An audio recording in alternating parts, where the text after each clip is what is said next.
नमस्कार किसान भाइयों, हम इस वीडियो में बात करेंगे यूपीएल कंपनी का जो साथी हर्बिसाइड आता है, साथी नाम से इनका जो खरपतवार नाशक आता है उसके बारे में बात करेंगे कि इसको किस प्रकार के फसल में डालना चाहिए, कितना डोज लेना चाहिए, इसमें किस प्रकार का टेक्निकल है, इन सब के बारे में डिटेल से जानकारी प्राप्त करेंगे। उससे पहले मैं आपको थोड़ा सा ये बता देता हूँ कि खरपतवार क्या होता है और खरपतवार नाशक क्या होते हैं। जैसे कि खरपतवार क्या होता है, घास। जैसे कि हमारा धान का फसल है, धान के फसल में अगर घास फूस उग जाता है तो क्या होता है कि जो हम लोग खाद देते हैं, जो पहले से वहां पर उपस्थित खाद होता है, उसको क्या करता है, खरपतवार खाने लगता है। खरपतवार जब खाने लगता है तो खरपतवार खा जाएगा तो क्या है कि धान के फसल को नहीं मिलेगा।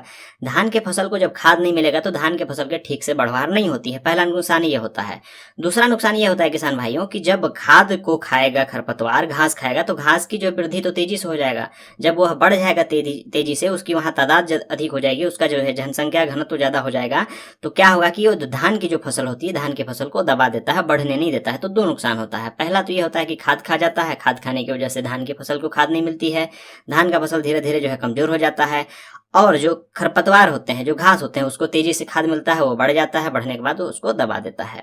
अब बात करते हैं किसान भाइयों कि खरपतवार नाशक कितने प्रकार के होते हैं। खरपतवार नाशक मूलतः दो प्रकार के होते हैं। एक होता है प्री इमरजेंस हर्बिसाइड, दूसरा होता है post emergence herbicide. Pre emergence herbicide क्या होता है, जब हमारा घास उगा नहीं है, खरपतवार उगा नहीं है, उससे पहले हमने वहां पर जो है दवाई का इस्तेमाल कर दिया और उसके जर्मिनेशन को रोक देता है। मतलब ये हुआ कि घास उगेगा ही नहीं, इसको कहते हैं प्री इमरजेंस हर्बिसाइड। घास को उगने से पहले हमने मार दिया। दूसरा होता है पोस्ट इमरजेंस हर्बिसाइड। इसमें यह होता है कि आपका घास निकल जाता है, आपके फसल में घास निकलता है, उसकी पत्तियां दिखने लगती है, उसके बाद उसके ऊपर आपने क्या किया कि दवाई का स्प्रे कर दिया। और दवाई का स्प्रे किया तो क्या है कि पत्ते को जला देगा, उसको जो है कि प्रकाश संश्लेषण की प्रक्रिया में भाग लेने नहीं देगा, उसके बाद उसकी मृत्यु कर देता है। तो इसको हम कहते हैं कि पोस्ट इमरजेंस हर्बिसाइड। जब घास निकल जाता है उसके बाद उसकी मृत्यु कर देता है। दूसरे ये होते हैं, जो खरपतवार होता है उसको फिर से हम लोग दो भागों में विभाजित कर सकते हैं। एक को कहते हैं सेलेक्टिव हर्बिसाइड, एक को कहते हैं non selective herbicide. Selective herbicide कहने का ये मतलब होता है कि आप मक्के के फसल में उसको अगर स्प्रे करेंगे तो मक्के के फसल को छोड़ करके बाद बाकी जितने भी घास फूस होते हैं उसको मार देता है। नॉन सेलेक्टिव हर्बिसाइड में वो हर्बिसाइड आते हैं, वो केमिकल आते हैं जिसको आपने धान के फसल में स्प्रे किया या फिर मक्के के फसल में स्प्रे किया तो क्या करेगा, वो नहीं समझेगा कि हमको किसको बचाना है, किसको मारना है, वो सबको मार देगा। धान को भी मार देगा, जितने घास फूस होंगे उसको भी मार देगा, मक्का को भी मार देगा, मक्का में जितने भी घास फूस होंगे उसको भी मार देगा। तो ये होता है नॉन सेलेक्टिव हर्बिसाइड। अब बात करते हैं किसान भाइयों यूपीएल कंपनी का जो साथी हर्बिसाइड आता है उसके टेक्निकल के बारे में।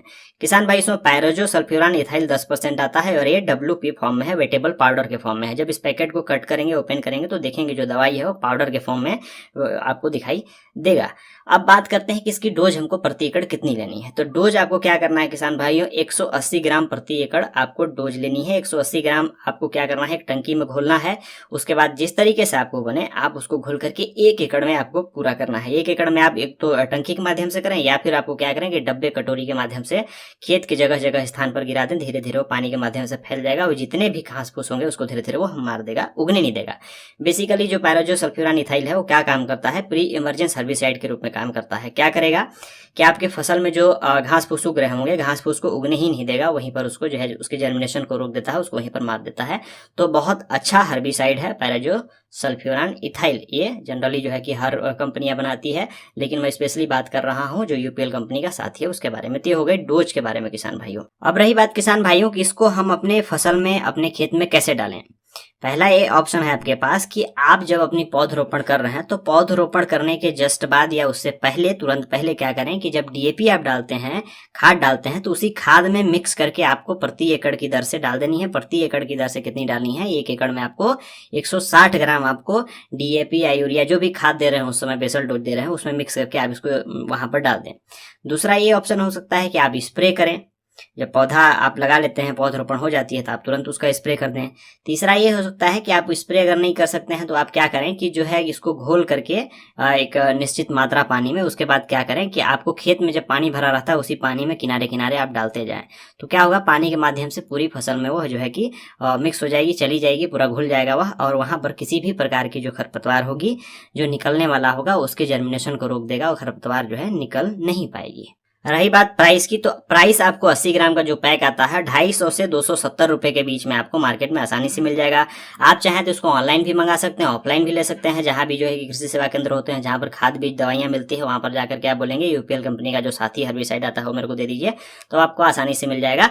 आपको 1 एकड़ में अगर स्प्रे करना है या फिर जो है किसी भी माध्यम से देना है तो आप क्या करें कि 2 पैकेट ले लें 80-80 ग्राम का, 160 ग्राम हो जाएगा, उसको घोल करके आप उसमें डाल सकते हैं। तो ये था किसान भाइयों हर्बिसाइड के बारे में। स्पेशली हमने बात किया कि जो यूपीएल कंपनी का साथी हर्बिसाइड आता है, जो एक प्री इमरजेंस हर्बिसाइड आता है, जिसमें क्या है कि पैराजो सल्फ्यूरान इथाइल 10% है, उसके बारे में बात किया। धन्यवाद किसान भाइयों।